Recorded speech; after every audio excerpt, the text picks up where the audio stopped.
Starfield has a lot of problems, but the biggest problems are by far and away the UI and UX design. UI is user interfaces.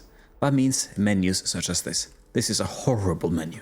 This sucks so much. These menus are a pain to interact with. UX design is user experience design. UX and UI design is heavily intertwined a lot of the time, but not always. UX design is in a lot of cases how you navigate different screens, how I move to a different planet, how I move to Mars. This is a pain in the ass to do. It takes so many clicks to just get to Cydonia. Getting to Cydonia is so slow, it is unresponsive, it feels sluggish. Then you have to walk through this entire corridor just to get to where you want.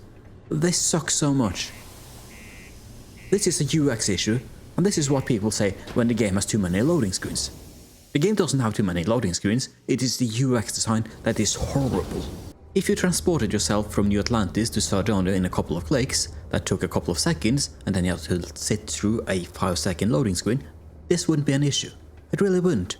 It is really the entire process of going through this slow as shit menu. It's just so painful to interact with things like this. It's just so bad. And this is one of the things I mean by UX design. But the game has a lot more UX design as well. For example, when you just discover things or just explore the environment, you typically go around exploring, picking up random items like this. You just got caught stealing because the UI is really bad here. Like the steal is in white letters and there's only a tiny little thing here. And most of the time you won't realize that. Hold it right there. You're under. I can pay it, but I can give up. Like, this is very disruptive. You're coming with us. We'll be taking. Then he comes with this. Like, why am I teleported? Why can't I just pay the fine on the spot, right? This is the sort of thing that feels completely shit. It's incredibly disruptive because stealing this, you didn't expect to steal this. You just happened to steal this. It just feels so shit. This is mainly a UI issue, right? With this being very unclear that this is actually stealing. This is terribly communicated to us as players that this is stealing. But that translates into a bad UX design, where this guy just comes and disrupts my exploration and just teleports me to another location. It just sucks as an experience. I've installed the Star UI mods, and here you can see, the UI is very clear. This is red. This is clearly steal. This is immediate to me. I understand immediately this is stealing. But I can no longer steal it standing up. I can no longer just go up here and steal it. I actually need to sneak in order to steal it. That is a terrible UX design. It's a pretty good UI design because this is very clear that I'm stealing. But I expect to be able to just steal this while standing up. I expect to be able to steal this because this is how this works in the vanilla version, and this is how it works in basically every other game, and this is how it would work in reality. I could just steal this while clicking on it. Being forced to sneak in order to steal items is incredibly unnatural. It doesn't make sense to us. It just makes the entire experience feels like shit. Obviously this is a modded issue, but the fact that you need mods to play this game in order to actually work is sort of an issue of its own. Another type of UX issue is the mass. You always have so many bloody items in Bethesda games.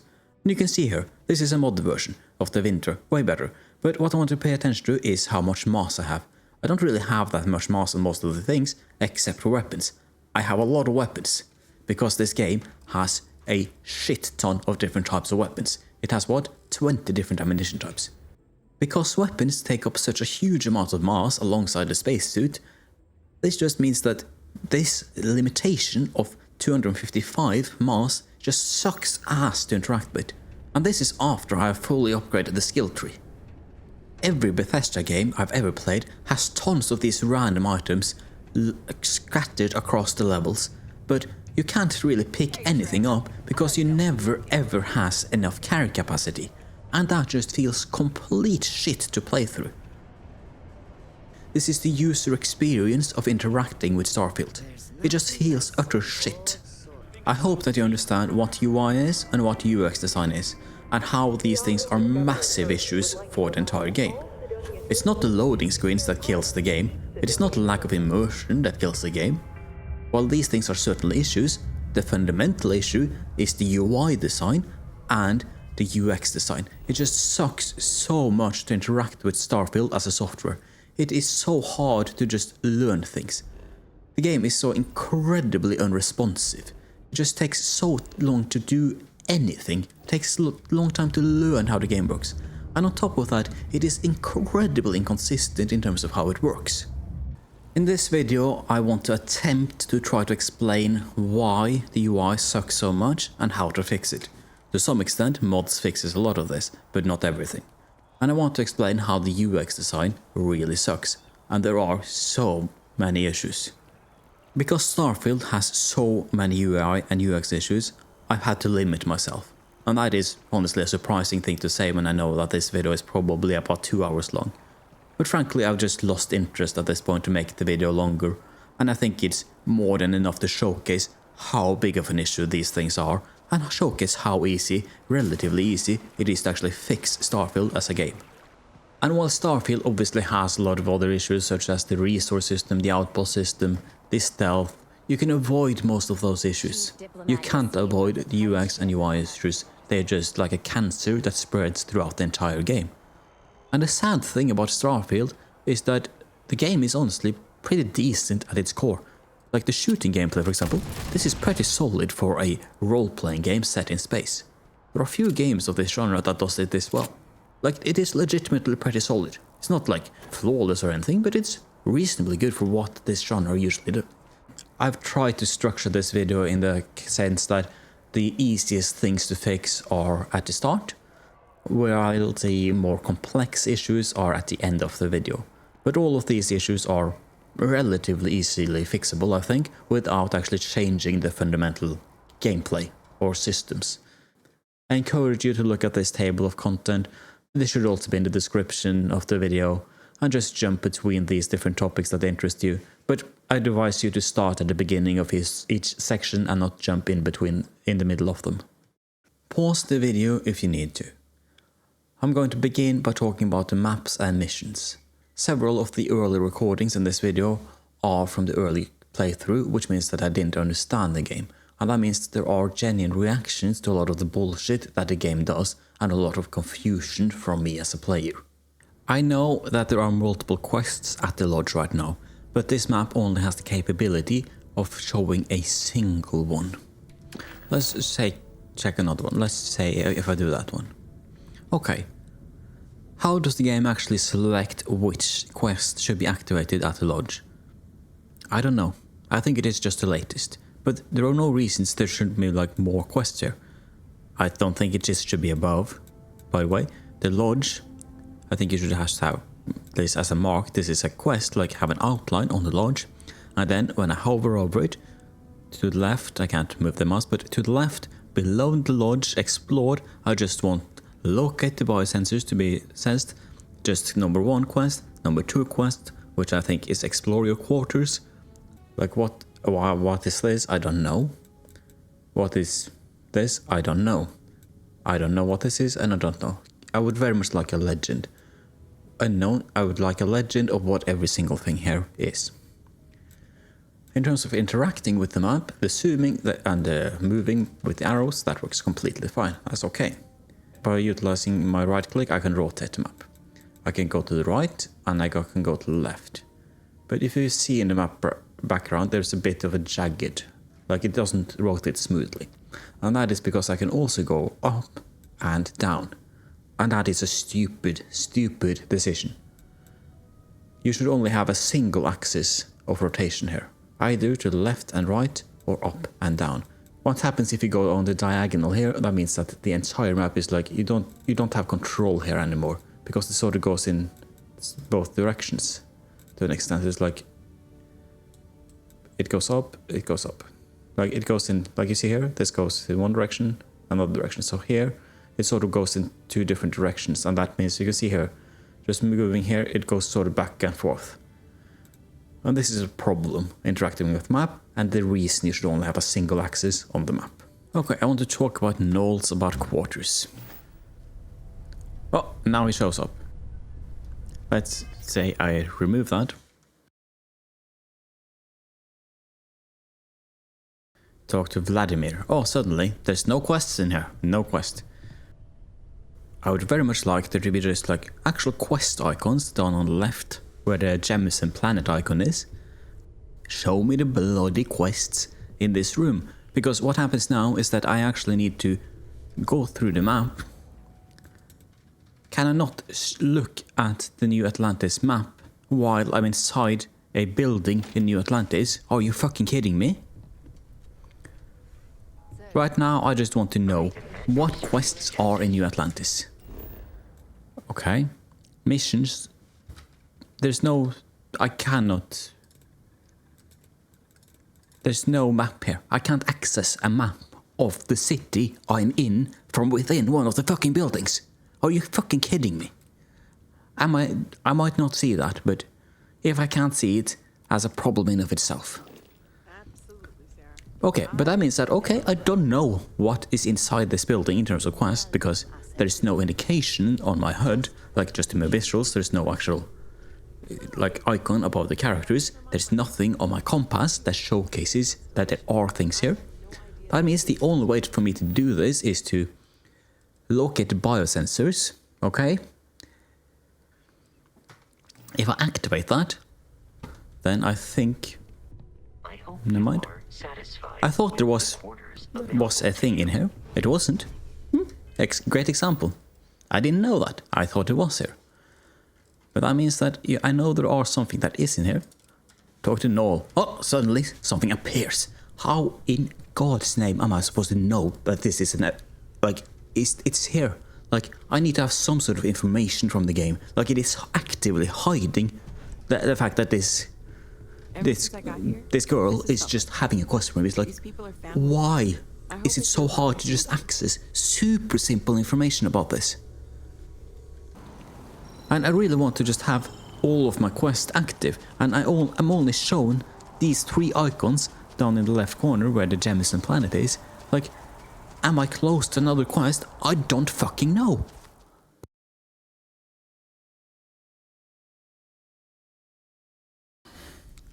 Now, we are currently at the moon of Kurtz, in one of the earliest systems. And I want to showcase how this game handles space travel, how you actually do it. The menu is basically your best friend.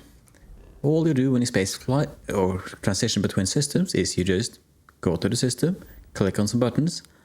Let's go to Umbria. I haven't been to Umbria before. So let's see if I set a course there. I want to land there. Okay, then I press X, and that is all I really do to just teleport to this location. And this is a massive problem, right? You spend most of your time just teleporting. I was just at an ice moon, now I am at an other sort of ice moon. And that's very abrupt, it's very disruptive to my experience. It feels very disjointed from the entire game, it just doesn't feel like this is a part of the universe. The player experience isn't good because of how this is handled. I want to show you how this should have been done. And still using the same engines, all of the same mechanics, but just done in a different way. You'd still actually select this in a sort of menu, and I still think this is still a bad menu.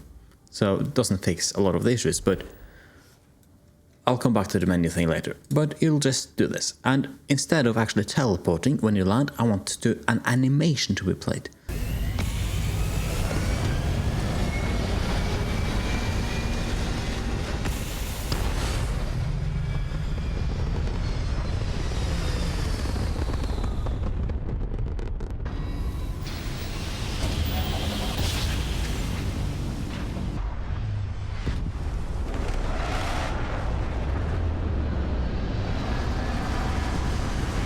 And obviously it will still have a loading screen here, but you see the animations, and that's the key part here.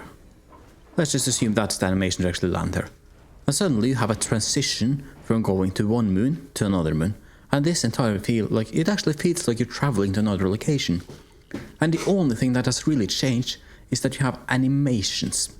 Like, the mechanics of this is exactly the same, but the animations change.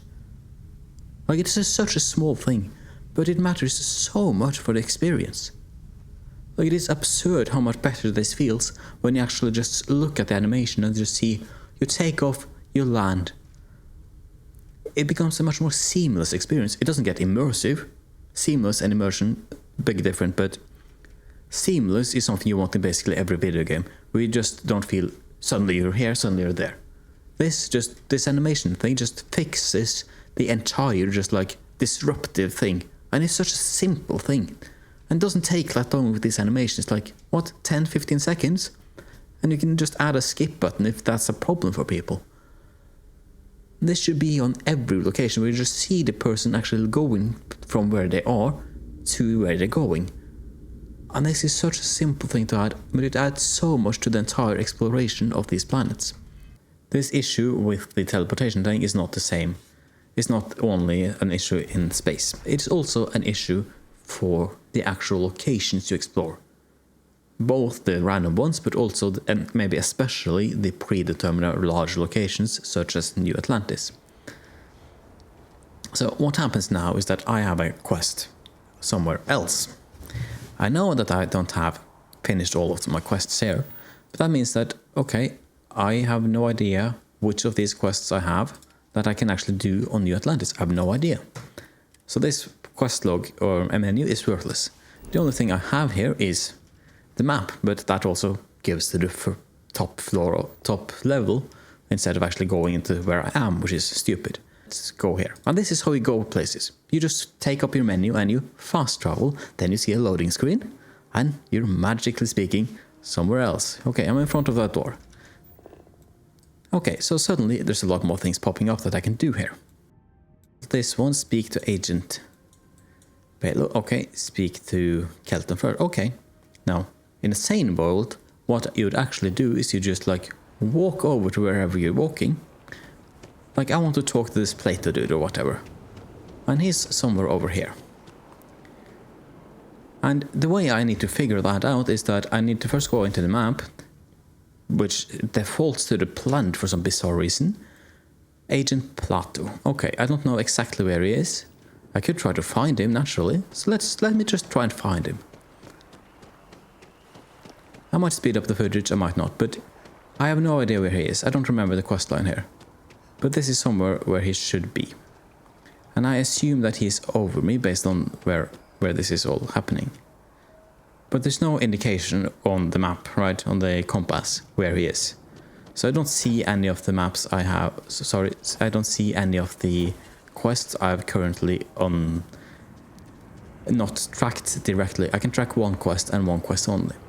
So that means that this Plato dude is agent or whatever, he's somewhere along this here. Can I find him? Okay, not directly. Okay, so he's even further up. I think he might be below there. Okay, that's a bit weird. Okay, my bad. It's a bit hard for me to figure out exactly. I think he might be here somewhere.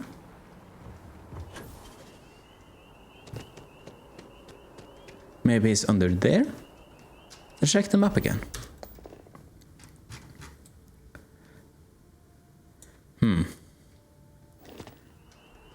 Okay, I assume he's maybe down here.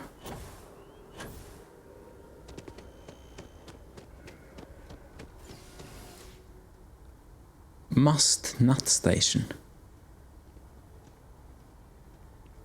I don't see a Plato dude. I can choose a floor. Okay, I have no idea where he is. But let's see if I can find a menu, this guy, in one of my quests. I guess this is probably one of these. No. Is it a mission? No. MISC. So you need to go into all of these little things. And I don't actually remember what I'm supposed to do here. Like, it's been too long since I've been in this location. Giving this piece. Oh! I found him. That took a very long time. There's no way in hell I'm finding this without the blue dot. And activating this quest, as you just saw, is a pain in the fucking ass. It's awful. Because just before I go there, I want to just make this abundantly clear. I cannot click on these things to activate the quests. Activating the quests only happens through this menu. And this is, as you just saw, really, really hard to actually activate. That means that, okay, I need to go there. This is the way you do quests here. You can only have a single quest active at the same time. Now, for all I know, there might be more things I can do in here. But I have no idea of knowing that, because there is no map of this location. And as we've already established, this menu here is trash and completely worthless if I want to figure out if there's any other quests in this specific location. There might very well be that. I don't know. But the only way I can actually do that is... I don't remember that. Vanguard, maybe she's here. No, she's in the elevator.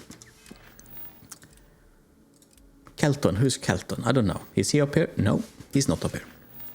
Luthor. No, he's not up here. This is seriously the way you have to do this if you actually want to complete all of the activities in this location at the same time. And what happens if you don't do that is that you just end up chasing this little button or this little icon all over the place, like one thing there, and that means that you travel a lot more back and forth. And what that makes this entire teleportation problem that this game has so much worse. Okay, let's see, I want to do this quest. Okay, so that is, again, you select something on the map and you press X to travel. And then you wait for loading screens. And then I'm done there, delivery status. Yes, I'm completed, yay. You went to the location on the map. And now I can investigate the brownouts. I'm a bit curious about the brownouts. Let's go and investigate the brownouts. Okay, you go back into these. Then you go back and press X. And then you just teleport without any sort of animation going between these locations. If it's on planet, off planet, between solar systems, between the little small locations in city, you just teleport. And the entire game is like, it wants you to be in the menus. That's the problem. It doesn't want you to just go around like this. It doesn't really want you to use these things as a actual transportation, as a way to actually get around. It just wants you to fast travel. The game shines the best when you're just allowed to just naturally explore. I've never been here before, and this is quite a cool location. Like, ooh, what is this? Like the visuals here, like the environmental design, environmental storytelling, the atmosphere, that is pretty good.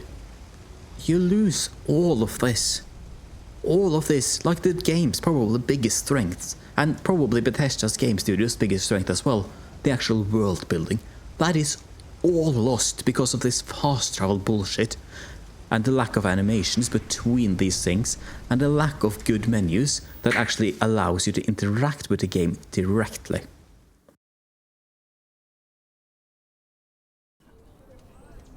Starfield is wildly inconsistent in terms of how the different buttons work. And as you can see, I have put up a overlay that showcases which buttons I'm pressing right now. So let's start with the tab button. Tab is probably the worst offender when it comes to inconsistency. When you press tab here, it goes back. But let's go back into this menu and go into the star map. Does tab go back? No, tab goes back into the system. It goes up a level on the star map. It goes back up to the galaxy. This is essentially just cycles through it, and then suddenly you're back. But it also does something else. It also, if you hold it, it exits. It also goes back in the same way that it did previously. There are, I think, at least 6 different ways that tab work in this game. It is really, really bad. If I hold tab, I will enter this menu. And if I release tab, nothing happens. And if I hold tab, I will exit this, but I haven't been quick enough to release tab, which means I re-enter this menu. Which means that I need to hold tab, then quit holding tab at just the right moment in order for this menu to actually close. That is fucking atrocious as a user experience. That just sucks. One of the consistent uses of tab is that when you hold it, you exit a menu. This is not how tab works in the workbenches though. I can hold tab forever. I'm not going to exit this menu. The second I release this, I'm going to exit this. It's essentially a tap and not a hold. If I hold tab here, this will exit. If I hold tab here, this will exit and cycle back. So here I can target lock this. And you see exit targeting on the bottom here. I can't really show it, but exit targeting is not tab. Tab opens this menu. You would not expect me to open a menu while I'm literally targeting another ship. You'd expect me to want to exit this targeting menu. What does Q and E do? It does nothing. What does actually the A and D do? They change where you go in this menu. It's so inconsistent, right? It just doesn't make any sense. And this means that I need to actually learn just by trial and error which buttons do what in every individual menu. And you see here, escape is exit. Sorry, exit is escape. Changing the mode is tab. Like, for the rest of the game, most of the usage of tab is exit or back. Here, no, we're doing escape. And again, here tab is not exit. Why is not tab exit? It doesn't do anything else. Oh, wow, wonderful. This is an excellent example of how I want this to work. I want this to be Q and E for the menus.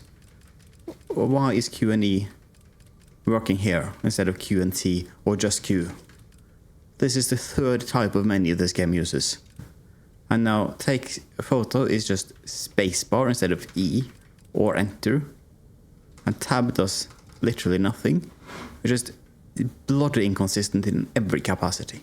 Starfield includes a lot of key bindings, such as P for the power menu. You can press P again to exit this. That is great. We can press I to do the same. Inventory menu. M for the map. This is clean. This is how everything should work. But if you press P and then you press tab, you go back to this menu, which is nonsense. What you'd expect is that when you've entered this menu from the, this one, pressing tab should be the same as pressing P. You should go back to the previous screen, which is this screen, right? Go back and forth. This is the previous screen from that. That is what makes sense. Then we have the way that changing tabs work in Starfield. In this case, I can click these tabs. I can also use the arrow keys. This is not shown on the overlay, but I can use the arrow keys. I can also use A and D in this case, even though that is not. It doesn't state that, and it really should state that. Let's go into the shop. That's not the case anymore. In order to change things, you can no longer click. Arrow keys no longer work. A and D does nothing. The only thing you can do is to press Q. Q cycles through this. This is a really bad thing in the first place. What should have happened is just Q and E should just cycle through this, and probably space should be to select. This is a garbage menu. And it is ridiculously inconsistent, right? At least two different ways of navigating the menu so far. But we have more. The ship menu has yet another way of cycling through tabs, essentially. It has Q and T to cycle through the ships, and A and D to cycle through the systems. Like, this makes sense in isolation, but these things need to be consistent throughout the entire thing. Changing tab is changing a tab. It should be just Q and T, or Q and E, or QQ, just whatever. It should be the same. You cannot get used to the systems in Starfield, because it feels like there's a single development team that has worked on this system, there's a single development team that has worked on the inventory system, a single development team that has worked on this system. It's just so bad. It is so inconsistent. There's no connection between the different inventory systems, the skill systems, the star maps, the ship systems, the missions, the powers. Every one of these systems are just wildly inconsistent. Another inconsistency with this sort of menu is that this overview, or whatever they call it, you can't use hotkeys here. As you can see, I does nothing, P does nothing, K does nothing, L does nothing. These things do nothing in this screen. You need to click on this. But if you're here, I works, K works, L works. Why doesn't the same key bindings work here? There's no reason for them not to work in other menus. You should be able to go from one menu to another. If I want to open my power menu from the inventory menu, I should be able to do that. There is no reason not that I need to go to this screen to open the missions. There are so many small things with the user experience in this game when it comes to how you interact with the menus that just doesn't make sense, and it is wildly inconsistent on top of that. When you select weapons in Starfield, you can press Q, or rather you have to release Q. This is inconsistent with the way that games usually handle this. In a lot of other games, when you press it, like the first time you press it, this sort of menu pops up. And this might not seem like a big deal. These milliseconds matter in terms of how responsive and fluid the game feels. This way of changing weapons in Starfield is by no means game breaking. Just like any of the menus in Starfield are not game breaking, they all work. You can all do what you need to do in the menus, but it is really a pain to do what you want. It is a pain to learn how the game works, and that is the issue. It is a pain to learn, and it is a pain to interact with, and it just sucks overall as an experience.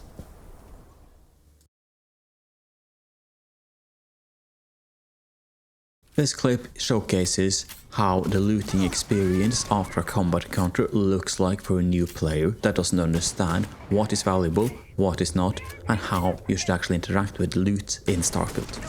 We as experienced players that has played 50 hours don't have these same problems because we understand how to interact with the game and that we've likely modded the game as well.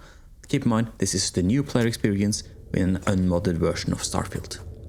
So I've just finished a combat encounter and I want to loot the level. And this is the looting screen that is left me. Space Adepti Shotty. That's probably good because it's a rare item in a cyan color and with a star. So I'll take that. Oh, actually looks at what I can get. That's nice. Why didn't I get to see that before I actually looted it? I don't know. I probably want ammunition. But do I want the Pirate Assault spacesuit, Pirate Survival Pack, and Modified Maelstrom? I don't know if this is good or bad.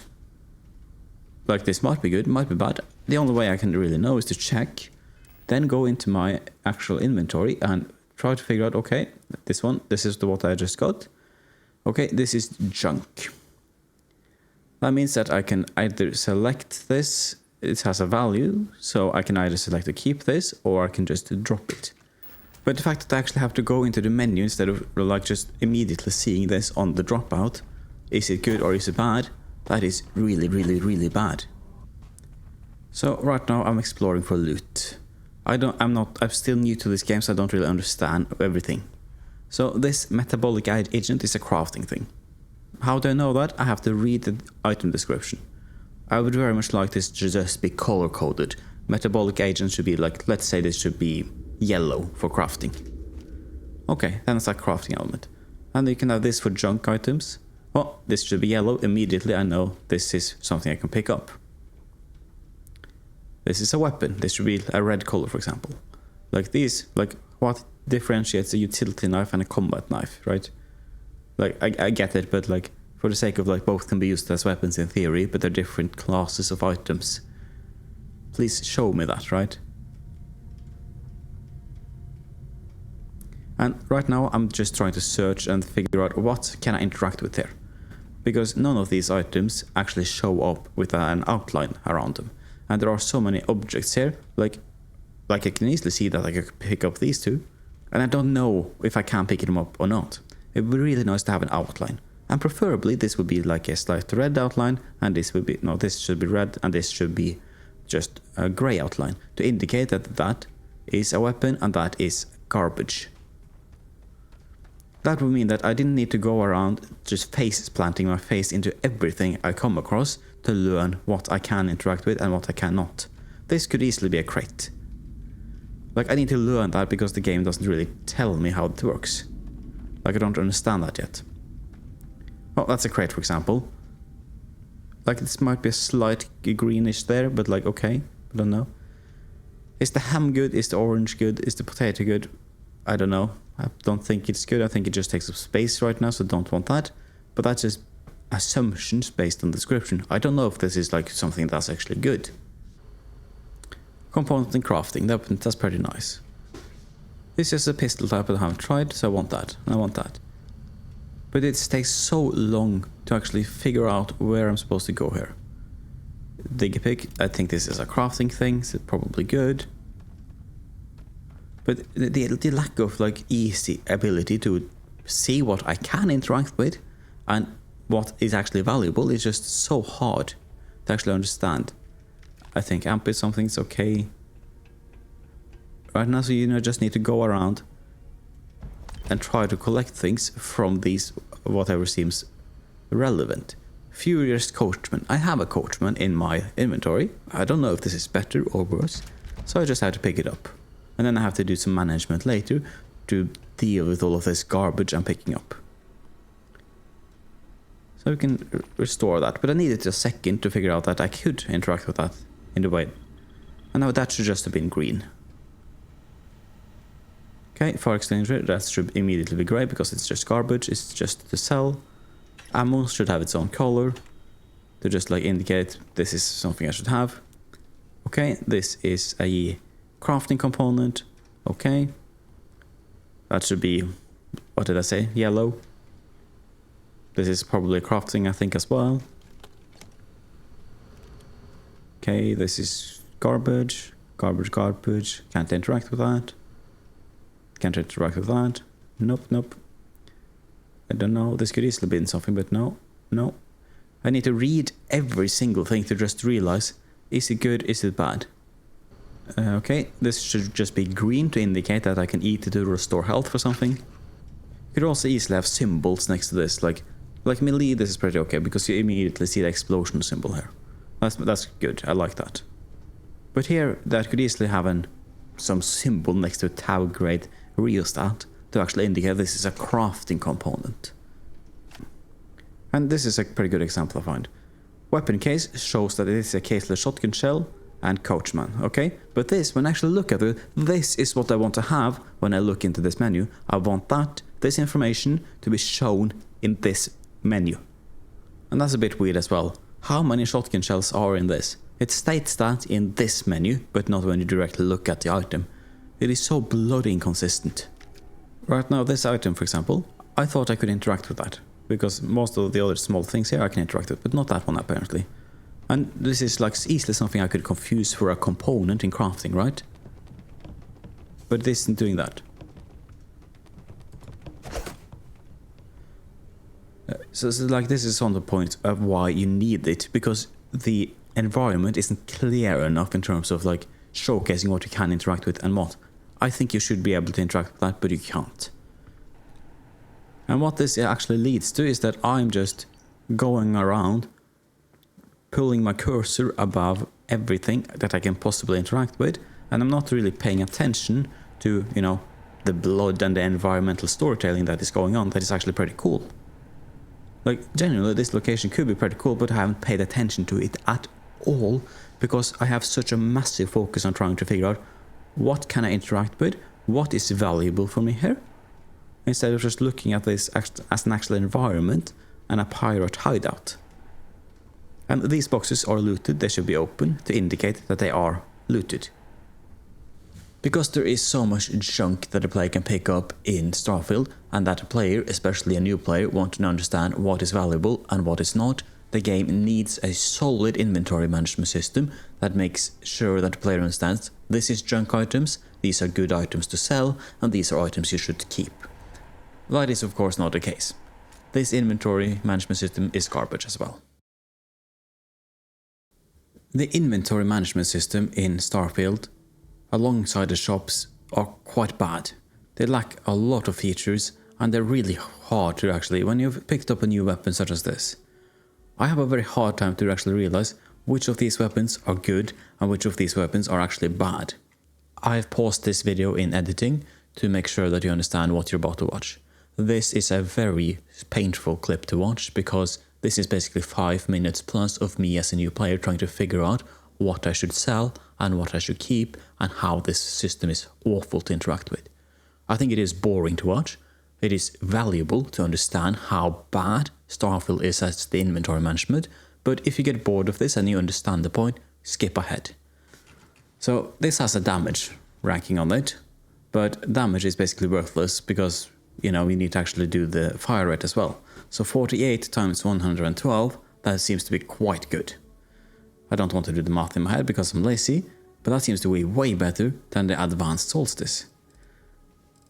Way better, or is it better than the Grendel? Better than the Grendel as well. But what ammunition type does this use? Because that is very relevant. So you can just swap here to ammo type, and then you sort of need to figure out, okay, which ammunition type does this use? Because this might be an expensive type of ammunition. Okay, it uses actually the same as these. So that means that these are directly comparable. Figure out, okay, how does this compared to that one. Sorry, compared to this one maybe. Yeah, this works. So this one deals a lot more physical damage, slightly less fire rate, better accuracy, less ammunition, but this seems like a way better weapon compared to this one. What if we equip this one and compare this one? That seems to be a way worse weapon. Of course I have a sight on this, so this is sort of nice in the more snipey sort of way. But it's a bit tricky to actually figure out which of these I actually want to use. But probably might want to sell this. Now I can show the legendary details of these mods. Berserker deals damage, less damage you have. But I do question why Berserker can't just state it does more damage the less the enemy or whatever health the enemy has. Like, it's not that. Like, you have a lot of space, just like a slight summary here. Quite possible to do that. Elegance, reflex, breakthrough, high powered. What is the high powered mod do? I don't know. What does the binary trigger do? I don't know. Is it possible to have an explanation, please? It's very frustrating for me that I don't know this, and it's just like makes it hard to actually judge the quality of the weapons, how good they are they worth anything, should I just throw them away, should I keep them, I don't know. Then we have the naming schemes. Right now the different Maelstrom versions are next to each other, because I've sorted this by ammunition. But as you can see, you have staggering modified Maelstrom, you have Maelstrom, you have furious modified Maelstrom, and you have physical quarter, which is just a unique version of the Maelstrom, I presume. I cannot for the life of me figure out why they wouldn't just put Maelstrom first and then put a dash furious or Maelstrom dash staggering and just have this to be the base Maelstrom, so to speak, and this Maelstrom physical quarter. Because what ends up happening is that then you also have all of the Maelstroms right next to each other, which makes it a lot easier to compare this. And comparison here is a pain in the ass, right? Because you have to actually equip things and then just select one at a time. And every time I sort things to just look at the damage, the entire list is just shaken up. It's just random, right? Because of the way the sort works. So that means that it's very hard for me to look at this menu and actually make up which of these weapons, a lot of these weapons I have are good, which are bad, which should I get rid of. Let's sell some weapons because I have a lot of excess. Obviously you can sell one of these because you have two of them, that's obvious, that's fine. But now the question is, which of these do I want to sell? I have two of that, I can sell that as well, but I think the best way for me to actually do this in this type of menu is to use the ammunition to directly compare the different weapons. This one deals... like this just seems completely shit compared to this. Like this seems to be such a good weapon for me right now, so I think I'll just sell that one. That has a range, so I won't sell that. That has a unique shell, so I'll keep that for now. I have two of that, I can sell that. I have a lot of 6.5mm ammunition. So you obviously have the Maelstrom, the base version, that's bad. I know that this is bad, obviously, 3. But here's the question for me. Which of the staggering modified Maelstrom and the furious modified Maelstrom is better? So this one, if you do the actual calculation of the damage, 12 times 60, that should go out to about 700 or something, 720. This 150, that's about 600. So in terms of raw DPS, this one should be better. But you also have a magazine size that is pretty significantly different. And because I don't have any weapon equipped, like this I sold, so I don't have this equipped anymore. So this is sort of weird glitch or bug or polish lag. So you can't actually compare these two because I can't equip them while I'm in this menu. So the best way I have to actually compare them is to just go back and forth like this. And this is a bit awkward, right? Especially because staggering. What is staggering? I have no idea. There is no way for me to actually figure out what staggering is in this menu. There's one of the things is that this has a scope, I can see that, reflex sight, Short scope, large magazine, semi-automatic. Okay, so this is a bit more of an accurate weapon. That makes sense. Semi-automatic, furious. I assume this is the better weapon if you don't want to use this for a sniper version. I think that is what this is actually as a difference. But that takes a bit of time for me to actually figure out, because I have to go back and forth between them instead of just having both of them up and having a very easy comparison between all of the stats and all of the different perks and mods. And to make this matter even worse, you have this one. Is this and this, which of these are better? This is a unique version. Seems better in a lot of ways.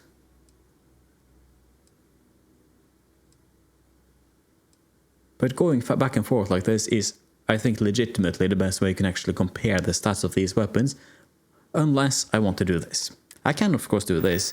I can exit the shop, go into the inventory menu, and I can go down to the physical quarter. I can exit this menu. I can go back into the shop. You need some. I'm sure we can find something. I can wait for her. I can go back into this. I can try to sell my weapons again. And now I can actually compare these. No, I don't. I need to first sort this in a way I can actually find this. There we go. Now I can compare these. I could of course done this in the inventory menu as well, but I want to sell one of them. So it's probably easy to do that in the actual inventory menu. But the fact that you need to exit the shop regardless to actually showcase which of these are better is ridiculous. What I see now is I have a better staggering here. The only better thing on this is this extended magazine. So clearly the physical quarter is just better. So I'll just sell that one. And you can also sell that one because that is just clearly the better version of this weapon. I am having a genuine bad time actually figuring out what I should sell and what I should keep. It is a real pain in the ass. Maybe I want to buy some ammunition. I don't know how much, which weapons, like there's a shit ton of ammunition types in this game, and I have no idea which of these are used for the different types. I have no idea how much ammunition I have for these weapons, which is of course really relevant. If I have nothing 11mm, then this weapon here is completely worthless. So I actually need to go to the sell tab here, 11mm, 301. You know what? I can probably have some more of that. But then I need to go 100, and it doesn't say how much I have here. So I actually need to go into this menu and manually just go back and forth all of the time. And this is really the entire game when it comes to these menus. It's just back and forth, back and forth. It is so bloody convoluted. There's so much information that is lacking from these inventory and shop menus. It takes so much effort to just figure out what I want to sell, what is good and what is bad.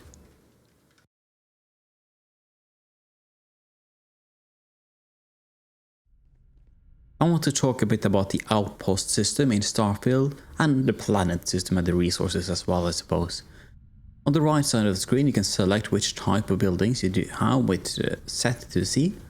This is a bit convoluted, it takes a lot of time to just navigate between the different sections, and you need to remember where the storage is if you want that, where's the extractors. Here's the extractors and here's the storage. Then you have to scroll. It's a bit awkward as an interest. It takes a lot of steps. And to learn what I need to build this, I actually need to look at the left side of the screen instead of the right. So my eyes need to go to the complete opposite side of the screen, and that is not very natural. It's much more natural to have these two menus of the build requirements on the left and the actual scroll sort of menu here on the right next to each other, such that I can see easily what I need. But you can build this with E, and this works pretty well, and you can put these together with other things. This is pretty okay. But it's not very responsive. I'm not looking at that point anymore, not even remotely. And if I try to do here, it intersects with an object. I don't want it. I want it frontal, in the front. It intersects. Why does it intersect? Oh, it intersects with the ground, not an object. But if you want to move it over here, it's very sluggish to do this. Not very responsive. It works. You can get it to work, but it's not very nice. And now I clicked on P, and this means this is the precise mode, placement mode. And I didn't realize that this was a thing the first time. And I thought that this is like impossible to place, right? Because it's so much in your face. But if you press P, then it actually works as expected. But you don't really realize, I didn't realize that P changes between these modes. There's no like overlay that clearly states that you are in precise placement mode. Be aware of that. Press P to go back to normal mode. And that should probably be the case, because I thought this was the default. I thought this was how it worked. But when you get to some of the larger things here, such as this one, precise building mode, like this is ridiculous, right?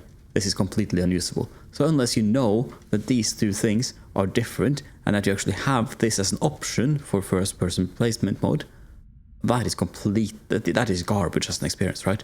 That is what happened the first time. I thought that this was the only way I had of placing things, and that just doesn't work.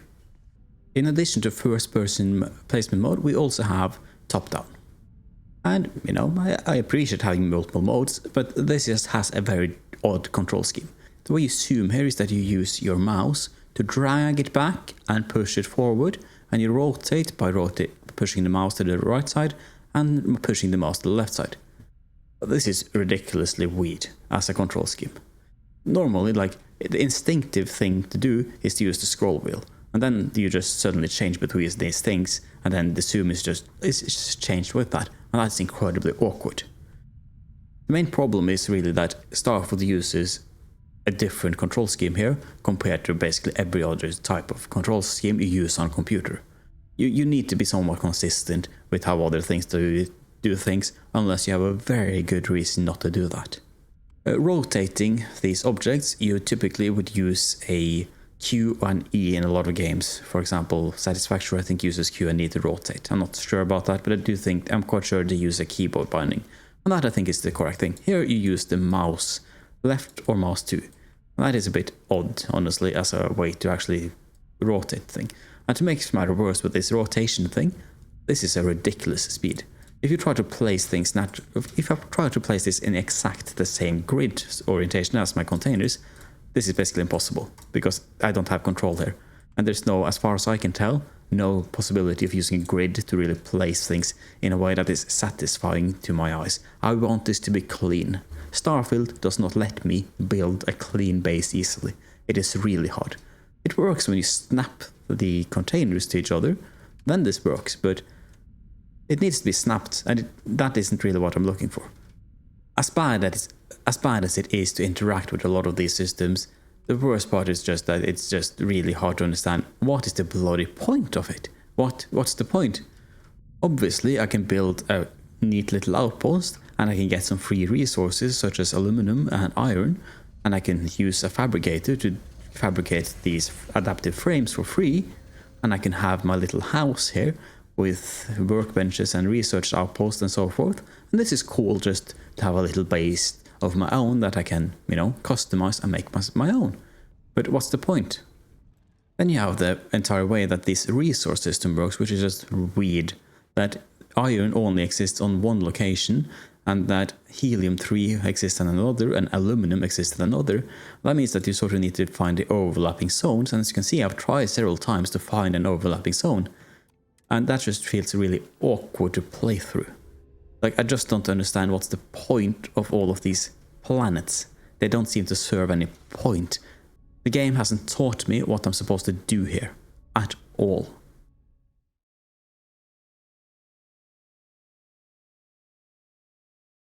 Normally, persuasion systems can work in two ways, or two extremes.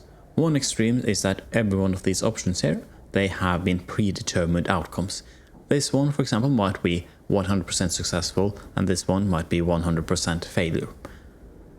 Otherwise, you can also have a system that also goes the complete other way, where you just roll a dice. This is more likely, but it's still a dice. This is less likely, and it's still a dice. And you can do something in between, where you have a system that has baseline chances, where some of these options raises the baseline chance, and other options means it's lower. But it's always a dice, it's just a matter of how much it is. And that baseline chance wouldn't necessarily correspond to the score, so it is entirely possible that +6 here, this is actually the best choice and has the highest probability. That is a real system that could really work. And when you look at this menu here, Starfield doesn't really tell you how Persuasion works. 6+, I guess this is okay. This is obviously you get a lot of score. But 3+, okay, you get a less score, but that's another color, yellow. And then you have green. And this is the first time I've noticed that green and yellow has the same score. For the rest of the game, green is almost always 1 or 2, and yellow is usually 3 or 4, and red is usually something like 6, 5, and so forth. What that means is that I don't really understand how this game mechanic actually works. Looking at this right now, I assume that this has a pretty high chance of succeeding. But how much? Are we talking like 80%? 75%? How does this correspond to my actual perks I've chosen and the equipment I might be wearing and any other boosts that might be possible? I don't know. The game hides this information from me. And I think this is a major issue when you use a chance-based system like Starfield is clearly doing to some extent. We don't understand how the chance is calculated behind this entire screen or user interfaces. It's just something magical happens in the background. You press something and something happens. You just get an outcome and you don't understand how that happens. Because this one, like you can easily understand that this might have a base chance of 20, this might have a base chance of 40, this might have a base chance of 30, and then this column of and the color just indicates the score and not the actual chance. And is this actually just the same thing here? Is this like, let's say 75% chance, both of these, to fail? They might be. We don't know how likely it is to chance. In the persuasion system where you can choose based on what you're actually reading, I think this is clearly the best choice. So let's click on this. Wait, really? Or sorry, I clicked on that because that was 3+. But now I just read, okay, I need 5 more. And you might think that you have 2 turns left to succeed. And that means that sometimes you just feel like you need to take the risk, because if you just keep going on 1, you won't actually get there. I think this will fail, so let's click on this. Yeah, that failed, right? But both the succeed and the failure meant the turn went down. If you didn't pay attention to the one time the game actually told you how this works, that this will never turn down if you actually manage to succeed on this. And that means that you might actually do this one instead of the +6, even though if you succeed that, for the entire game I basically thought that I needed to do the 6+, because if I didn't I would fail because I'd run out of turns. That is the sensible thing to expect when both positives and negative choices reduces the turn, because the last turn is different from the previous turns, and that is inconsistent, right? That doesn't make sense to our brains. We expect that the same rules apply to the same system throughout the entire persuasion mechanic. This is the first thing that sucks. Secondly, I don't know how high the chances are here. I can't really make any judgment here. And realistically speaking, what this means is that I don't actually read this because I think this is just chance-based. And that means that this is just flavor text. This doesn't mean anything to me. Or maybe it does, but I don't know, so I just assume it's flavor text, and I just click on these 3+ or 6+ icons. This entire left hand of the screen completely and utterly worthless, because the game doesn't communicate to you how this actually influences the chance. If you actually build a character that is all about persuasion, where you put points into getting more chances, you have equipment, you don't know how much that is affecting this either. It's just hidden, so you don't get a reward of building your character to get better at this stupid little game either. It's just lose. Nothing about this minigame makes sense. It's badly implemented. If you wanted this to be just like, I wanted to know this character, I wanted to understand him, then it just sucks, because this doesn't make sense on the left side, because the game doesn't tell you how it actually works.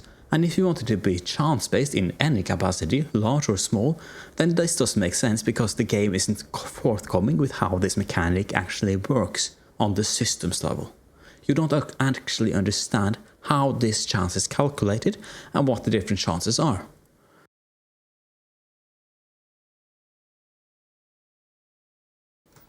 I've talked a fair bit about the issues and how to fix the issues with UI and UX while I've just gone through them. But let's just go through some of the types of things the game needed to fix. First of all, needed to fix the inventory system, which is, luckily, largely speaking, fixed by mods. It introduces things like the DPS, allows me to just easily switch these types of things, add more types here if I actually want them, makes it a lot easier to just navigate, figure out which weapon is bad, which weapon is good. Suddenly I don't need to spend like minutes upon minutes in that menu to figure out which of these two weapons are good. I can just interact with this fantastic environment instead. Super good. Then the game needs to do small things like locked, spend one more, like don't do that, just tell me what incapacitation does instead of having me to click into this. There's so many unnecessary clicks, so much veiled information that the game just hides from you. It just isn't good. Persuasion, for example, the game never really tells you how persuasion works as a mechanic, if this is just chance based or if this is how it works. Communicate this to me, please. Then you have things like overlapping buttons doing not quitting properly, like I'm just holding tab and then this opens and closes in basically a loop. And this is just really frustrating to interact with. I've also installed a mod that just quits or makes these menus a lot more responsive. You see that quit a lot easier, but that makes the problem of tab opening again after I've clicked it harder to interact with as well. Fix small things like that, makes the game a lot smoother to interact with, and you get to focus on the gameplay and the stories instead of the bullshit user interfaces. This is a pretty good example of what I think is a relatively good user interface. It just tells me immediately, these are the names. Okay. Like this is just, it has thematics, it's pretty good. Like it is as descriptive as it probably should be. Gravidash, I know what that is. I can just hover over them, this works. Most of the things should be like this. Then we have the things menu like here. I cannot enter the inventory menu, I cannot enter the missions from this. Why? Just allow me to do that, please. We also have like the different buttons for sorting, for going back and forth. Here's the Q and T. And here is the arrow keys to navigate between them. Like it just inconsistent bullshit like that. Just streamline the entire games in terms of control schemes and how we interact with it. When you don't need to have different control schemes, don't have different control schemes. Don't reinvent the wheel. While we're talking about don't reinvent the wheel, just fix your bloody map. Just make it work. If I want to talk to Sergeant Yumi, I want to click on this. Let me click on this. Let me activate my quest here. Show me that this is here. Inside this building here. Don't show me return to keep your call is there. Show me that there. Show me the different workbenches, the different message boards I might be interested in this map. Allow me to choose which of these I want to see and which I don't. And a legend. You have boards like this. New Atlantis information. Why is this not on the map? I don't know. That's not the most important one, but there are a lot of mission boards, bounty boards, super inconvenient information. This icon above this person's head should be visible at all times. It shouldn't be like 12 meters around or blue or be on the edge, but when I look at her, I should immediately see, oh, this is a quest. Why is that not a thing? I don't know. Just have that on my map. When I'm like let's say I'm 50 meters or something within the distance there. Just pop up a quest marker on my compass, like at this right there. This happens with the shops. When I get closer to this outfit shop or outland, more shops will pop up. See? More popped up there. And just have that be the same thing with quests. Just show me where the quests are as I approach them, and just have an overlay, not as obnoxious as this one, but one I'm actually like, when I actually can see the person. Not yet, like don't show me that through walls as a normal quest, but when I go here and I look at her, I should see that this person has a quest. Fix that. That will make this game infinitely better. It really would. Let's say I want to go to my outpost. Show me taking off from the city and actually land on this location instead of just me teleporting. This is very easy to do. You have all of the assets needed to do the animations. And instead of just like landing me here, it's just super awkward. It just really doesn't work. It just feels so bad to interact with. And just give me that sense of actually moving between locations, please. I would very, very much like that.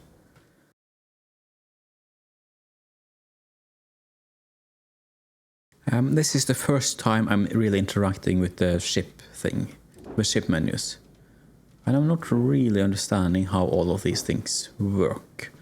I assume that this means that the blue things means that this is better than the current ship I have. And I assume that you have some of the same things here that are better in some capacity. But I have no idea what these actually mean.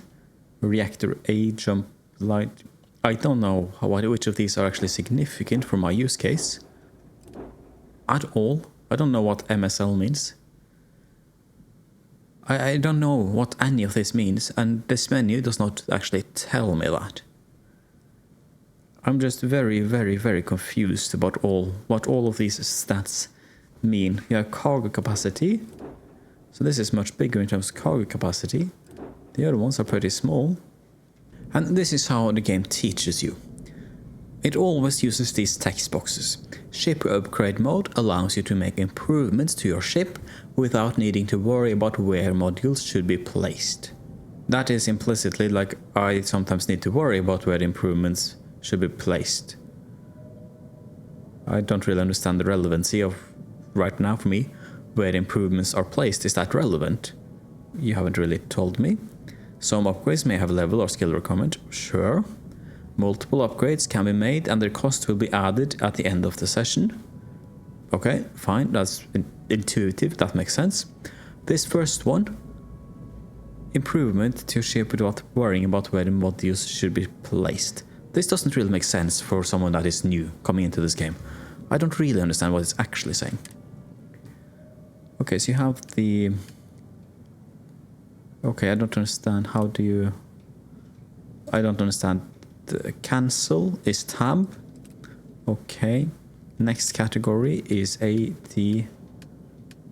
Okay, so this A and D selects these things. But I actually need to look at this to actually know what I'm supposed to do here. Okay. What now? Do you press on this? Okay.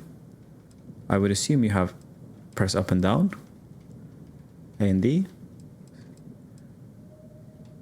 Okay, so there's actually no way to use the arrow keys here. Okay, no way for me to actually use the menu. So I can only use the mouse. Okay. Which of these do I have installed currently? I have no idea. I need to go back. I have a Dragon 22 1P. Where does that say? Like, okay, the range is fire, but like this is... I don't know which of these is better or worse. So range 1000, fire rate 6, hull damage. Like, okay, I don't know these values by heart. I can't make any judgment whenever any of these are better or worse than what I already have. Like, yeah, sure, I can tell that that's better and that's worse, but that is completely meaningless unless I know how much worse or how much better it is. You also have an equipment difference in power. So this, I suppose, is just the general power level. But like, I don't really understand any of this, like what is good and what is bad. And then that changes to all these stats here. Power, PAL, MSL. What does this mean? Hull. Like, these make sense as values. Cargo, jump range, mobility. I get that. I assume this is ballistics and missiles. I don't really know what PAR means. That isn't something I actually catch up. Okay, so you have lasers, so this is weapons, EM. I'm just confused by all of these terminologies that I don't really understand. Electron beam. Okay, So I need to read these things to actually understand this. This is the first time I've actually come across this. Your ship's weapons affect enemy ships differently in combat, depending on the damage type. Energy, shield, ballistic hull, and EM systems. No, ballistics affects hull. Terribly written. Energy affects shields. Ballistic affects hull should be written there. Because this means, like, it's just that semicolon is not very pronounced. And EM affects systems. Let's do the shipbuilder instead. I've probably done something here, so I don't really remember. Like, and this is another issue, right? The other screen, I actually got a message because that was the first time I got into that screen. And that actually explained sort of what the screen did. Here, it's been too long, I just probably clicked in here because I was curious, but I didn't do anything. And because of that, I don't really know what the different things here do. I'm sort of forced to just like trial and error, figure out it myself. So you can have pan, 3 mouse, add. What can we add? Right, you need to read QT to actually move between these things. Can also use that. Okay, fuel tanks, engines, cockpit. Okay, so you have a landing bay. Obviously, this can't be used because of the red color. Okay. Cargo. Can I not do anything? Engine. Is it because there's the placement? If I do go over here and add... Oh wow, that is bad. Yikes. That's actually sort of disgusting that you actually have to be... First navigate to a location and you can't really move where you are while you're in this. And I still, like A and D as you see, they can still easily be done. I can easily do things here. Oh, that is pretty bad. Can I not just build a ship from scratch? How do I do that? So I understand that you have all of these things here. Options. I'm extremely confused by this. Let's just add more weapons because things go boom.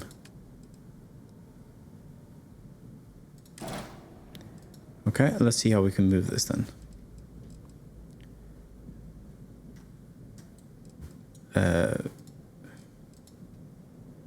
Delete, edit. Okay, so I need to click edit. How does this then? I assume I go up, R.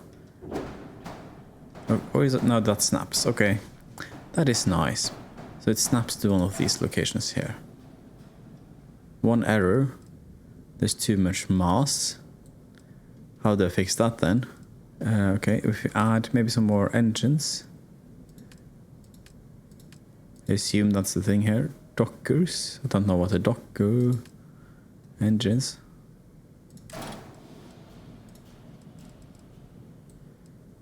Can we add more engines? Do we have space for that somehow? No.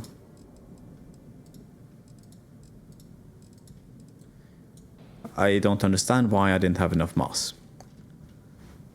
I'm very lost here, how I'm supposed to engage with this mechanic. It's a very, very high barrier to entry. Like, you could probably brute force your way through this, but in terms of teaching experience, in terms of how intuitive this is, like, it isn't very good. Just because, like, oh, I added a thing, then I got mass, too much mass. But, okay, how can I make my ship go faster? Why can I not just have a new ship? I would very much like to start at scratch. And just, like, this is frustrating.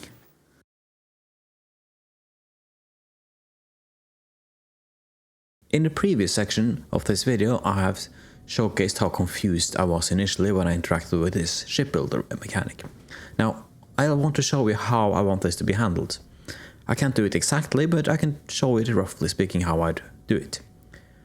The first thing you do is that you just have some sort of character tell you, okay, press G to add a structure.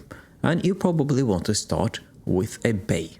A landing bay, as this is the bottom of your ship. Okay, that's a good start. Now, when you press G, if you press G in the open, the entire menu will open for you. And if you press G on this one, only the connective things that can fit on this will appear. So if you have a specific place you want to connect something to, press G while you hover over connection. Pretty simple so far. And then you can just go through the next one, probably want to have a habitat.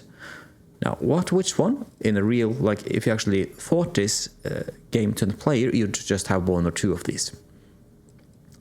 So what maybe you'd want, let's say, one of the Hoptex ones. And then you just choose one of these ones.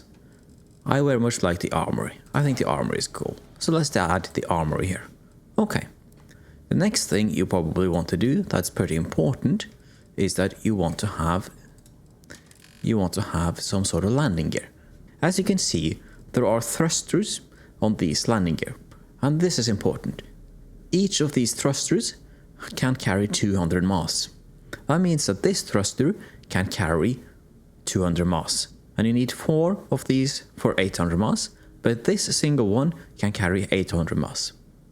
But as you can see here, this requires Starship Design rank 1, and if you don't have that, you won't be able to use that, and you will have to use some of the other ones. And if you're at the start, this is probably the one you want to have. So, because this is the landing gear at the front, you'd pick that one. And you do the same here, landing gear on the front. Okay, so then we have a start here. And now, our current limit is 800 mass. In order to fly your ship, you need to power it. So let's add some sort of power to this, a reactor. Now, as you can see here, you have different classes.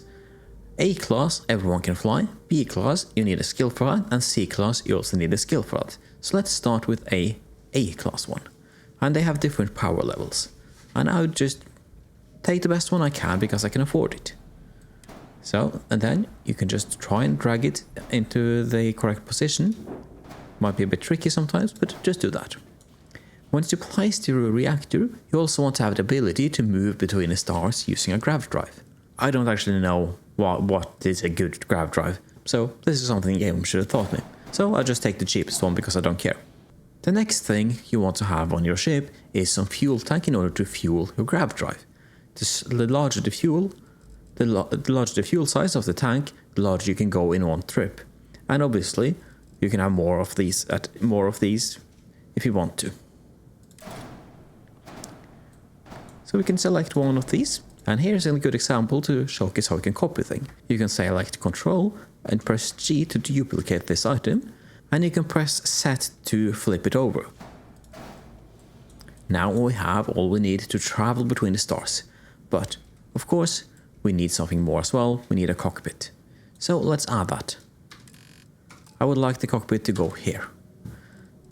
Okay, then we have a lot of different types here. I like that one that's quite forward, so I'll pick this one. Now, as you can see, sometimes you get these error messages, so we can check that in the flight check. And these error messages highlighted in red means that this is absolutely necessities in order to fly.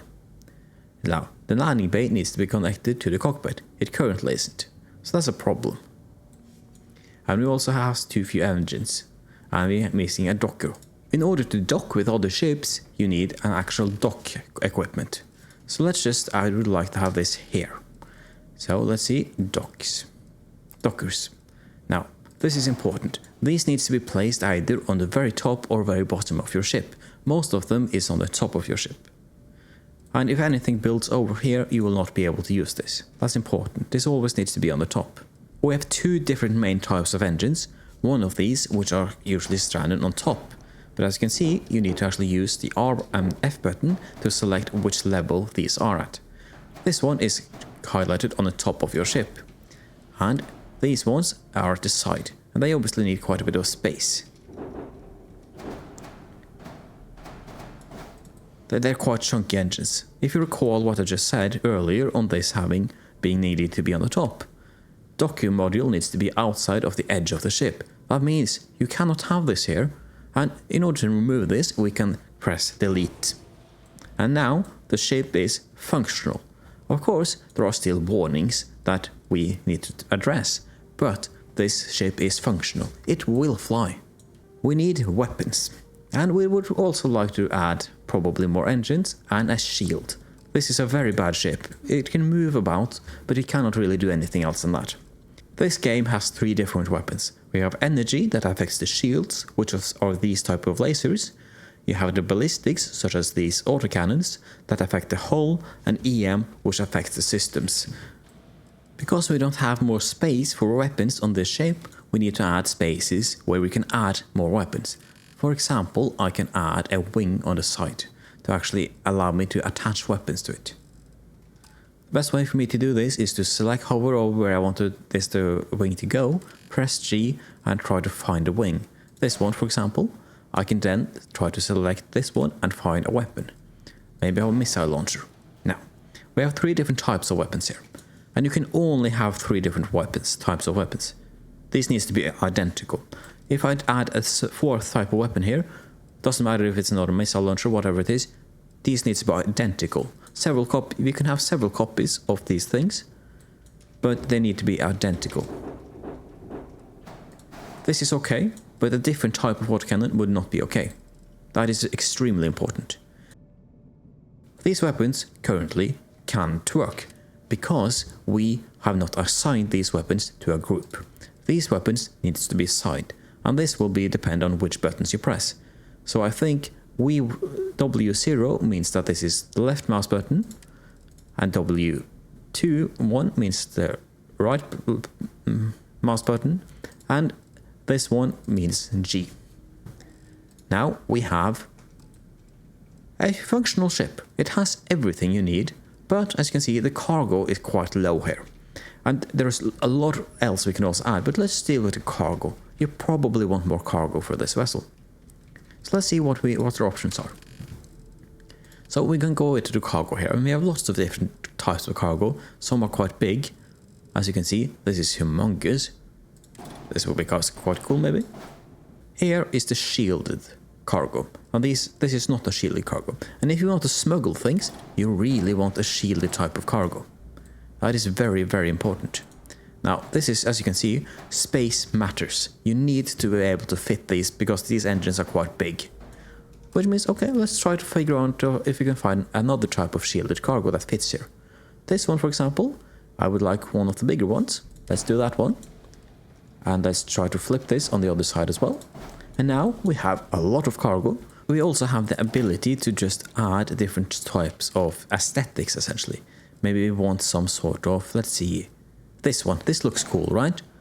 This would only add to the actual armor value of the ship. It has no functionality apart from just looking cool.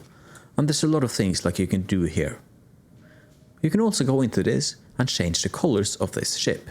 Maybe you want it to be blue. You can do that. Then you have blue. And you have the different color palettes of the different sections of the ship that you can change to whatever you want.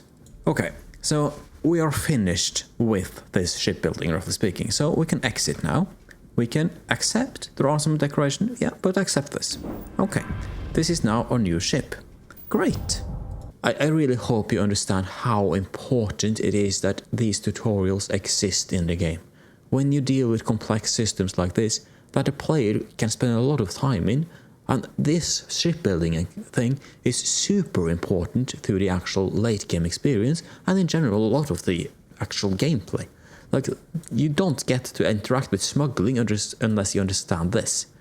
And you need to understand how we place the shielded cargo on there, and you need to understand how everything works to really build a ship that actually works for your needs.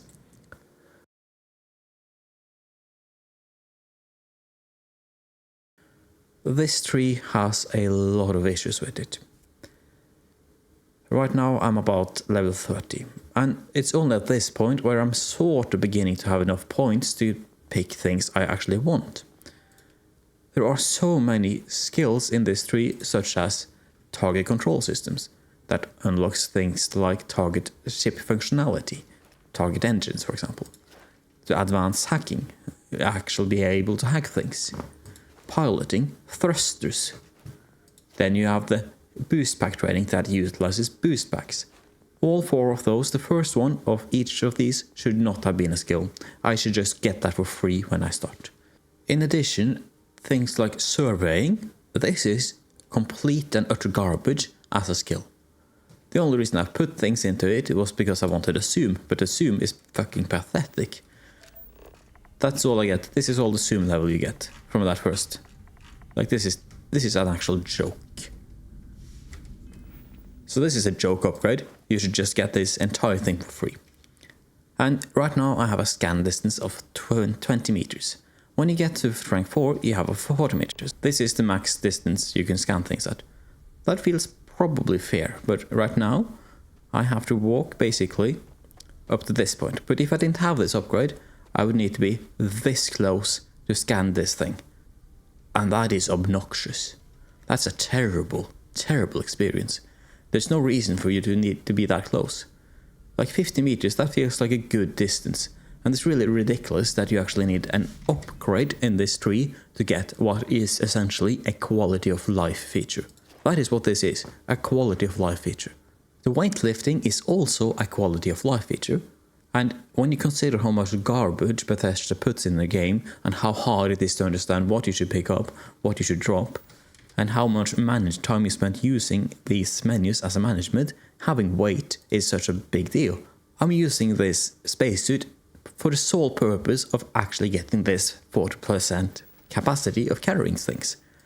This type of upgrades, they are quality of life features more than anything else. Why do I need to pay for quality of life features that probably should be in the game by default? There are several skills on the second and third levels. For example, starship design. This is ridiculously important as a skill. You're basically required to get this if you want to engage with the game. And similarly with this pilot ability, you need class C ships in order to actually engage with a lot of the core content of this game. You need starship design unlocked to engage with a lot of the core content of the game. There are basically required skill points that if you want to require it. Here, for example, weapon engineering. If I want to actually engage with weapon crafting, I need this because you don't get anything out of this. If I want to silencer over my weapon, I need this. And that means I need to spend some of my points here on things I really don't care about. I think it makes sense to have skills like outpost engineering tied behind a skill, because this serves the purpose of having the player gradually unlock this and prevents the player from being overwhelmed. This is a great part of an actual skill tree or a purpose of it, prevent the player from being overwhelmed by a lot of things, unlock some of these more complex things as you go along with the game. But it is also a question of why you need so many skill points in this tree to get to what I consider to be a pretty core part of Starfield as an experience. But regardless of how you look at this skill tree has a lot of what is essentially requirements, things you need to put points into in order to actually engage with the core aspects of the game. They're not like personalization or customization of your character, they're requirements to engage with what should be core aspects of the game. And this really sucks to engage with because I wanted sort of to do a little bit more of combat things because I think that's probably cool. But I can't really do that because the skill points are required in a lot of the science and tech trees to engage with a lot of the crafting things, a lot of the ship things, space-based things. And I want some of the quality of life features from the weightlifting. I want the stealth to be actually usable. It's a joke without these upgrades. It's ridiculous, like 75% more difficult to detect is like an insane amount. This is worthless without these upgrades. So you need a lot of these upgrades in order to engage with these systems. I'm sort of okay with having to unlock pickpocketing because that is not a core aspect of the game. I'm sort of okay with stealth as well because you can get away with not using it most of the time. Upgrades such as intimidation, this is a pretty cool upgrade because this is just an additional thing you can do, but you don't need to engage with it. But if you want to sort of go to the like mind control and mess with people, that is pretty cool as a way to progress your character, like focus on dialogue, focus on managing people instead of like focusing on the combat aspect. I think this is cool.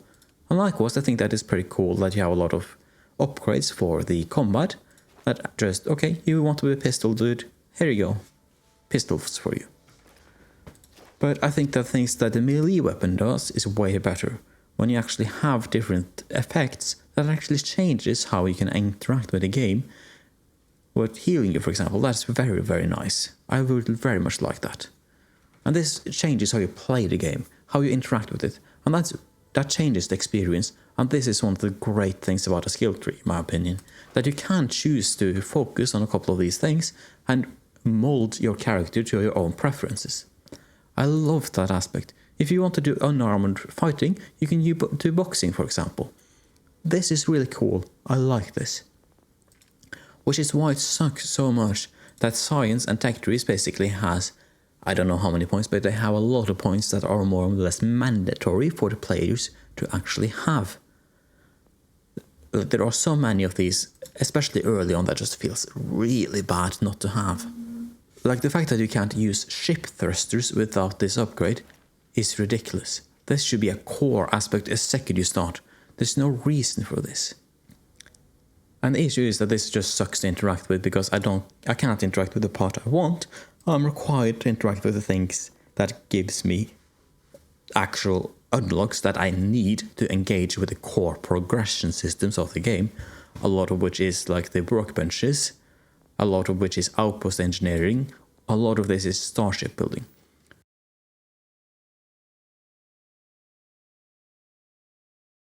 This view is one of the first things that meet you when you start a game. And as you fight off the pirates of this map, you are eventually given a ship. Everything up until this point is sort of fine, it's not very exciting, but when you're given that ship, something happens in the game. It just magically opens up. And that is a mistake. And I want to discuss how I would want the game to actually handle this sort of introductory scene and sequence instead of what it does. So the point of the introductory sequences of a game should be to actually introduce the player to the game, its mechanics, but, and this is a very, very big thing here, it should set the stages of the game. The game should very, very clearly tell me that if I just continue to run in this direction forever, nothing is interesting is going to happen. I should not be able to do this. The game should just like kill me, like I should run out of oxygen and just die or some stupid shit. Something should happen to prevent me from going away from this base because there's nothing interesting in here. And if you played games like Skyrim, you'd expect that there's this sort of like exploration of this sort of planet, this is what the game's about. Of course you don't do that. Instead, you go into the menu screen, and then you're left with something like this. Okay, a planet. This in of itself is sort of fine, and you're asked to go to New Atlantis. And that I think is absolutely what should happen. But you should not be able to go to any other planet. Here, no, you should not be able to do that. If you want to go on another location on this planet, you should not be able to do that. You want to restrict the player and force them to go to New Atlantis. And why do you want to do that?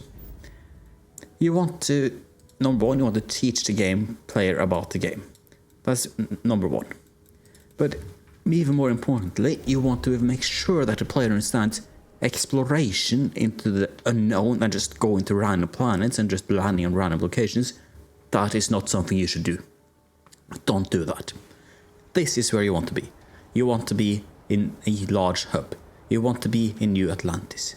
You want to discover and just look around this location. You want to get quests. You want to just look at the environment and notice the visitors. You want to pay attention to the story the environment is telling you. You want to actually go through all of the different quests you can find here. You just want to explore this hub. That's the point. The planets aren't the point you want to explore here. These cities, these hubs right here, that's what you want to explore. These are what you want to actually engage with. And when you're forced to go through these things, that means that, okay, you immediately understand, okay, planets, not the point. Hubs, like cities, that's the point. The way you do that in practice is to just use the lodge as a mechanic to actually just force the player to not be able to go anywhere. The first ship you get belongs to the lodge. The ship can only go where the lodge says it can go. And suddenly, you have restricted the player to the most important locations, such as New Atlantis. Maybe you have some other quest things that you need to go through, maybe in the Sol system, for Mars, Maybe you want to go to Sidonia. This is also an important location. You're allowed to go there. You're allowed to go to New Atlantis. Maybe a couple of other locations as well. But they're predetermined locations that is important for the quests. For the early game quests. Yeah? And that's really, really important. You want to lock the player into the, to really emphasize the point that this game is about the hubs. This is not about exploring planets. This is about exploring these hubs right here. In addition to not giving the player the freedom, the player should really force the player to go through some of these quests. Joining the Vanguard quest, this should frankly be forced. I did not do that because I didn't want to join the Vanguard because I didn't like the face of this guy. But I should really be forced to do this quest. Because this quest is so freaking good at introducing you to the world, right? This orientation hall thing right here, this is so good. This is such a fantastic way of telling stories about the backstory. Humanity learned the Earth's magnetosphere would collapse. Right? Like, you just have this such an incredibly natural way to just explain, this is what happened to Earth, these are the factions of play, these are important, House of Baroon, the Free Star Collective, then you have like, okay, some of the important things that happened, you have some conflict that happened, you have some, oh, you're introduced to mechs, for example, oh, this is banned, oh, another battle, oh, you're introduced to this super scary alien, that's sort of terrifying, the terror of this new Londinian. All of these are super important lore pieces that are, like, they're fundamental to all of the stories being told in the game. You should be required to go through this to actually understand this. Like, these things are so important, because then you just like you really understand how the main factions, how the world works at a basic level. This is really good as just teaching you how the game works. And when you continue there, you go into the pilot simulator, right? And this is a great way the game actually teaches you about flying. You go into one of these simulators and you just get to try how to shoot. But this is how most of the teaching should be done. You should just be part of the quests. And I don't want to do this right now, but this is basically just a shooting or flying exercise of how you can actually do like fly ships in space and fight. It's really good. Right, it's a super clean way of doing things. What I think should end up happening at some point, in relatively early in the game, is that the frontier should just be destroyed or severely damaged, which forces the player to engage with the shipbuilder mechanics. Ideally, I think you should just start from scratch. This is what I think you should just start with, and you should have an actual member of the lodge that just have not all of these bullshit that overwhelm you, but just have, like, literally one type of engine and just a couple of habitats that you can choose from, and just have the member of the lodge actually just teach you, okay, you probably want to start with a habitat. Let's start with adding that. Starting a living quarter. Okay, this is the fundamental of how you do build ships. Start with that, for example. And just have that person teach you how to actually do shipbuilding. Assuming you've built your own ship, that means that you have a bit more identity into this game. This is your ship, this is not just their ship. And that means that, okay, suddenly you have a bit more personality in the game. That's fun. But what that also allows you is that the lock that you would have on the actual lodge vessel, that would be unlocked. Again, just to make sure that what I wanted to happen, when you started the game, you should be locked to just a few planets and a few locations on those planets, because the lodge only wants to keep their ship, you know, they don't want you to run all over the galaxy with your ship, they only want you to go on lodge business with the ship, or associated business they accept. And that locks the player to certain hubs. And to unlock more hubs, like you have here, the rest of the galaxy basically, you just have now your own ship after you built it. And that allows you to actually go and explore and things like this. But crucially, I don't think you should go to these locations here because they're completely fucking worthless. What I think you should be able to do though, is that I think you should go to things like this. Go to the science outposts. When you have gotten the ability to free explore basically, I think you should only be able to land on these locations. Not here, not here, I don't even think you should be able to scan the planet because this is worthless for you right now. You should only be able to land on these predetermined locations that the game has actually selected. This gives you a greater sense of freedom that, okay, this game is a bit expansive, it really is, but it still remains the focus that it's still focused on the hubs. Now the hubs here, they're a bit more open than what you're used to, but they're here. But here you get a taste of these sort of free locations. This is clearly the focal point of this location. But this is okay. You don't need anything else, but this is a focal point of this location. So then you can explore this location a bit, but you have a very clear goal here, and that is maybe the science outpost and maybe some of the random things you encounter. I don't think you should be able to have outposts prior to maybe level 30 or something, and at that point I think you should just get a quest that pops out that someone wants to speak to you about opportunities to exploit some planets and to build outposts on the planet. Because this is in large part what this actually is. This is exploiting these planets. Now the problem here is that this is extremely confusing if you're a new player. You don't really understand what you're supposed to do here. I can't really even engage with most of these things. Chloride, I can do a couple of extractors, but you know, this doesn't really tell me anything. I don't have the resources, right? And this is the issue with doing this. But allowing the player to actually build bases on locations this early.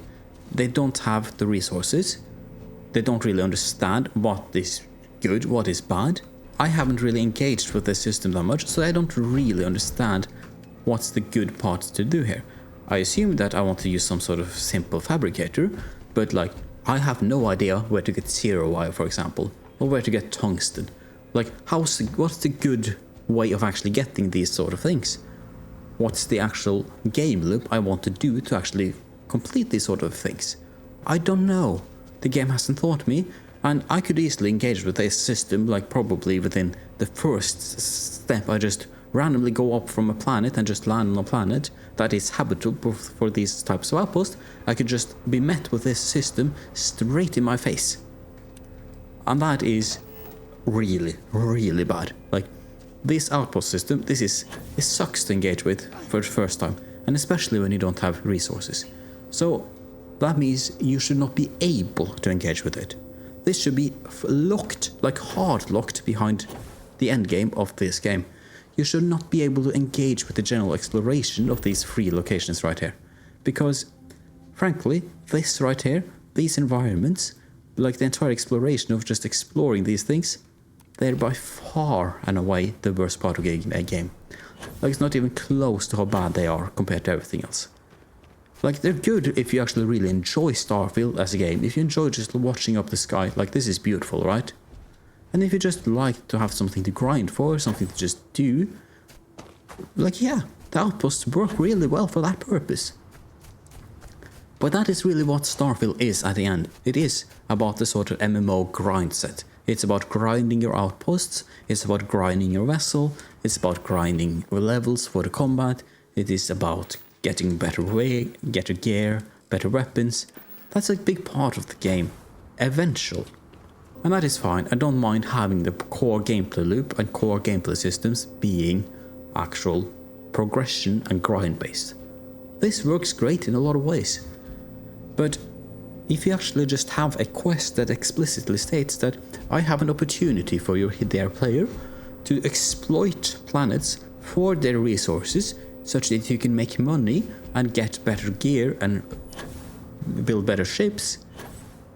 Yeah, what ends up happening is that the player can engage with the system with a clear understanding that you do this because of the progression system and because of loot, basically, and you do not do it because of exploration. The exploration aspects of this, terrible, like flat out garbage levels of exploration. Because it's not handcrafted, and this is not the procedural generation of this, is just not well done. And if you want to know what well done is, you should just look at No Man's Sky, right? Here you just have these random locations, like, this tells no story, this is just randomly placed here. Like, this makes no sense whatsoever. Like, it's in isolation, doesn't make sense. These wind turbines, they don't make sense. There's no connectivity to anything else. Why would you build them here? Like, it's so stupid. Like, nothing of this, what you're actually exploring, makes sense. It's just boring bullshit. And the way you actually explore is just, you know, you use the scanner, right? And just press E. And then you go to the next, and then press E. And then you press some more E. And then you press E, and then you get exhausted, right? Like, as a gameplay loop, exploration is really bad. But if you look at this as, okay, I want to get resources. What resource do I get from this plant? What resource? Oh, I get toxin from this plant. Suddenly, the gameplay loop is very different, and the reason you engage with this is very, very different. You have a reason to actually scan this, because you're progressing your character forward in some manner. I'm not going to sit here and say that this, you know, whole base building progression system is good in Starfield, but I think it is functional and it sort of works if you enjoy the other aspects of the game. I think it's okay, you know. I genuinely think it is okay. It's not good, but just exploring this for the sake of actually gathering resources, really. That is, frankly, I think acceptable as a gameplay loop. And right now, I'm just going around to get resources. That's all I'm doing.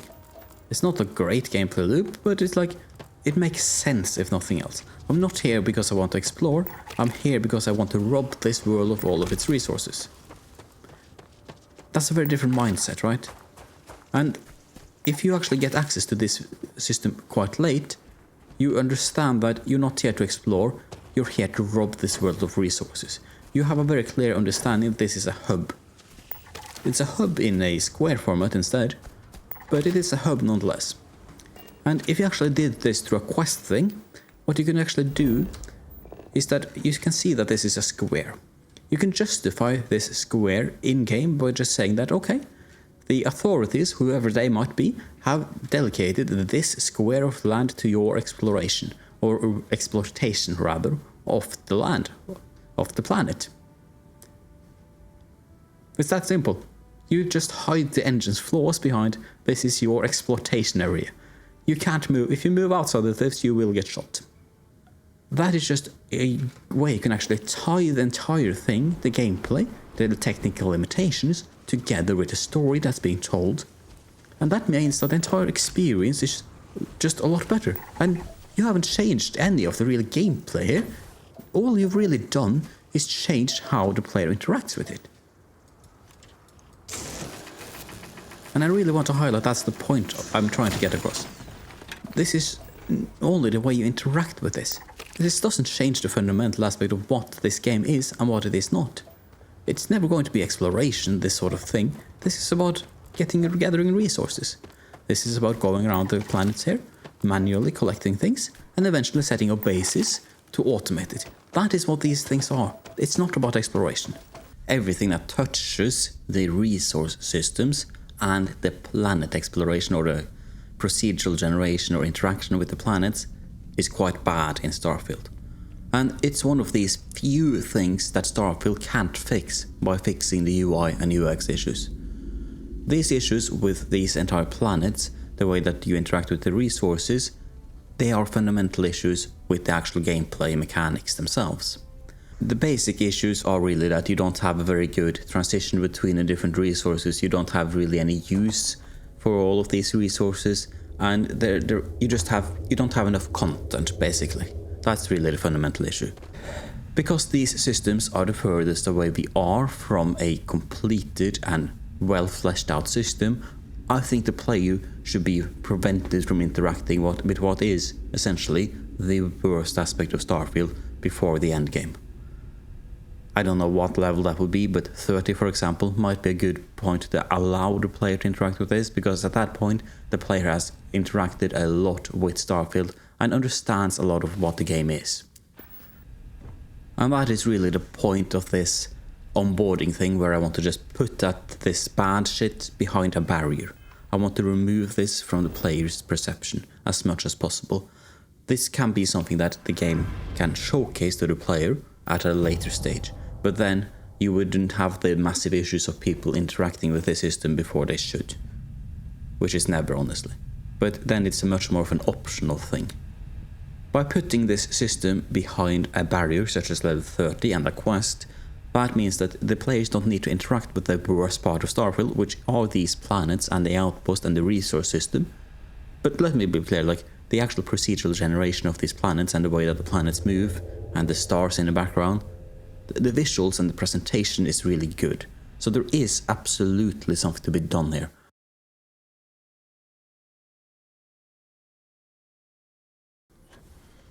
But what makes this sort of shocking to me is that most of the core systems of Starfield, in terms of gameplay mechanics and systems, like, look at this sun here, the entire planet. This is a beautiful scene. This is a really cool location.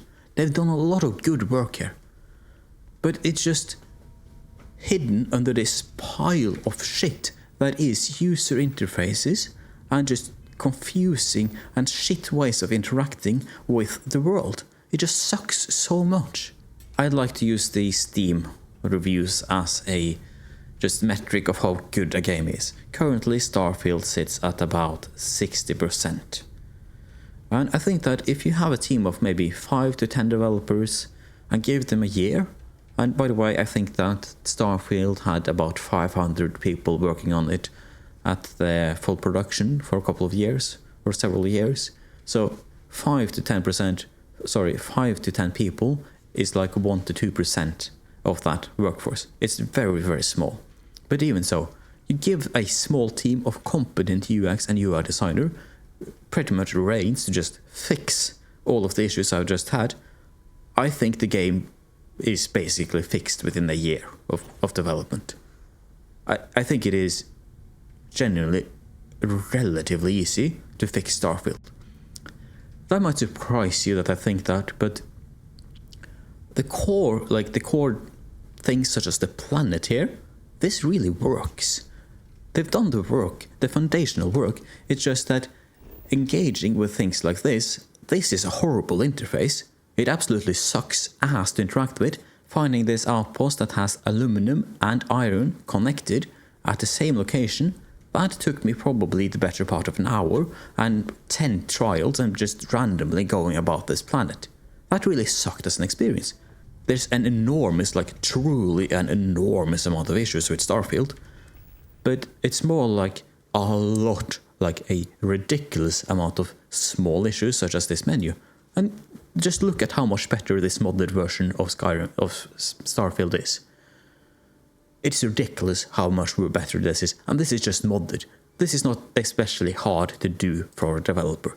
Fixing Starfield takes a lot of time.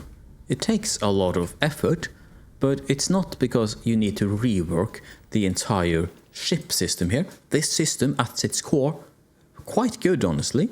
The way you interact with it could be a lot better. The outpost system, that is probably the worst. That needs quite a bit of work. But most systems in this game, such as the inventory menu, such as the progression tree, most of these things, they're relatively small things. But what causes all of our issues with Starfield as a game is that you pile these issues on top of each other to a ridiculous extent. The best analogy I've come up with and constantly come back to in my own head, it's that Starfield is essentially the same as a hoarder's house. It is full to the brim with garbage and shit, and you can't really tell the qualities of the underlying house behind all of that garbage and shit. But if you remove a lot of that garbage, shit, and clean it up, suddenly you might be left with a really nice house. You might not, but you can't tell. I think that is where I am right now with Starfield. I suspect that there is a legitimately good game here, but that there needs to be a lot of cleaning done to actually remove all of the garbage and the shit that holds the game back. It takes some time because this game has piles and piles of shit everywhere, but I do think that it is probably possible to make Starfield work as a game.